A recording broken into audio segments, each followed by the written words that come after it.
আজকে 6 জুলাই। গতকাল 5 জুলাই ছিল আমাদের শ্রীকান্তদার জন্মদিন। সেই জন্মদিন উপলক্ষে আজ শ্রীকান্ত আচার্য ফ্যান ক্লাব একটি অনুষ্ঠানের আয়োজন করেছে উত্তম মঞ্চে। সেই অনুষ্ঠানে শ্রেয়ার বাবাও অংশগ্রহণ করবে, আর আমাদেরকেও আমন্ত্রণ জানিয়েছে অনুষ্ঠানটা দেখতে যাওয়ার জন্য।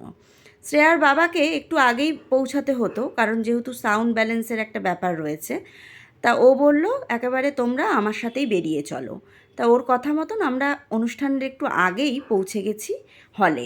যেহেতু একটু আগে পৌঁছে গেছি, তাই ফ্যান ক্লাবের দাদা, বোন, ভাই সবাই ডাকলো আমাকে রাজ রেস্টুরেন্টে। বলল বৌদি এখানে আসো। ওরা এখানে বসে ওদের একটু আলোচনা করছিল, কারণ অনুষ্ঠানটা তো ওদের নানান রকম পরিকল্পনা আছে। তা আমিও ওদের মধ্যে গিয়ে যোগ দিলাম। শুধু মুখে তো রাজ রেস্টুরেন্টে বসা যায় না। আসবার সাথে সাথেই যাদবদা বলল বৌদি একটু কফি খাও। আমি তো কফি খেতে সেই রকম খুব একটা পছন্দ করি না। আমি কফি নিলাম না, শ্রেয়া কফি নিল। আজ রাজ রেস্টুরেন্টে এসেছি মানে একটু দই বড়া খেতেই হবে।